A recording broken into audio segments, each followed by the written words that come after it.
sahabat santri semua. Berjumpa lagi dengan saya Ruhati dan rekan saya Ida Mazratul Khairiyah dari KKN Mandiri Santri Smart. Dalam video kali ini kami akan melaporkan data pertumbuhan ekonomi di masa pandemi COVID-19. Sebelumnya saya akan menjelaskan perbandingan pertumbuhan ekonomi pada tahun 2018 dan 2019. Yang pertama bisa kita lihat grafik pertumbuhan ekonomi Indonesia pada kuartal 1 pada tahun 2019 sebesar 5,7% Y-on-Y. Realisasi ini lebih rendah dibandingkan kuartal 4 di tahun 2018 yang sebesar 5,18% Y-on-Y. Meski demikian, posisi ini lebih tinggi dibandingkan laju ekonomi pada kuartal 1 di tahun 2018 yang sebesar 5,6%. Pada kuartal 2 tahun 2019 sebesar 5,5% secara tahunan. Pencapaian pertumbuhan ekonomi tersebut lebih rendah dibandingkan dengan 5 kuartal sebelumnya.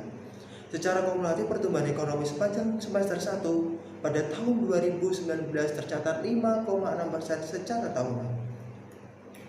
Untuk selanjutnya, Badan Pusat Statistik mencatat ekonomi Indonesia tumbuh 5,2% pada kuartal 3 di tahun 2019 secara tahunan. Pertumbuhan ekonomi itu melambat dibanding kuartal 3 di tahun 2018 sebesar 5,17%. Pertumbuhan yang melambat ini tidak hanya terjadi secara tahunan.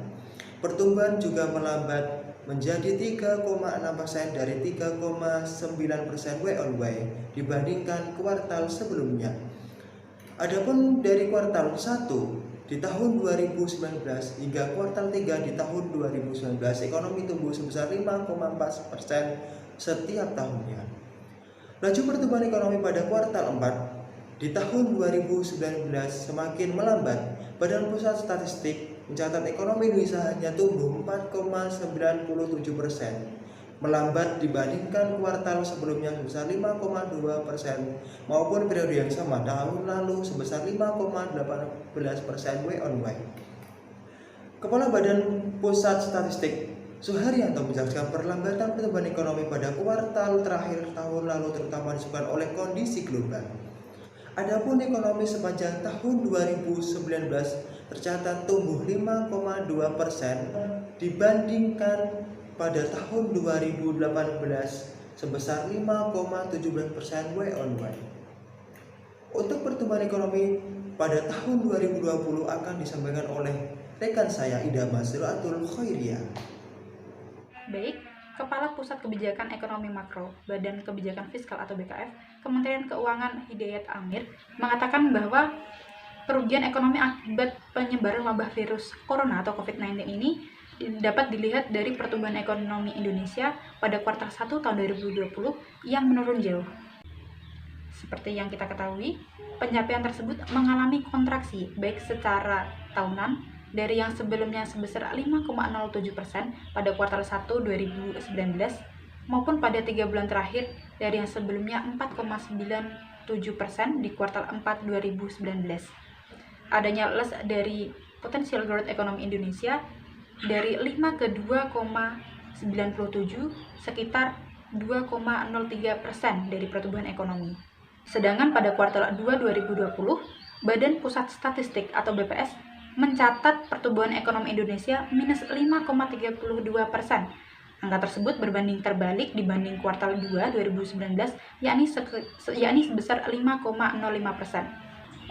Ekonomi juga tercatat negatif 4,19% dibanding kuartal 1 2020 dan minus 1,62% pada sepanjang semester pertama tahun ini dibanding semester 1 2019. Pandemi COVID-19 ini menimbulkan efek domino dari kesehatan menjadi masalah sosial dan ekonomi. Dampaknya hampir menghantam seluruh lapisan masyarakat di rumah tangga hingga korporasi. Pandemi COVID-19 ini menjadikan kinerja ekonomi yang buruk terutama disebabkan oleh anjloknya konsumsi rumah tangga terutama akibat pembatasan sosial berskala besar yang diterapkan pada awal bulan Juni lalu begitu untuk mencegah penyebaran wabah virus corona. Konsumsi rumah tangga yang berkontribusi hampir setengah perekonomian Indonesia pada kuartal 2 2020 tercatat negatif 6,51% dibanding kuartal sebelumnya atau minus 5,51% dibanding kuartal 1 2020. Demikian data pertumbuhan ekonomi masa pandemi COVID-19. Saya Ida Mazuratul Khairiyah melaporkan.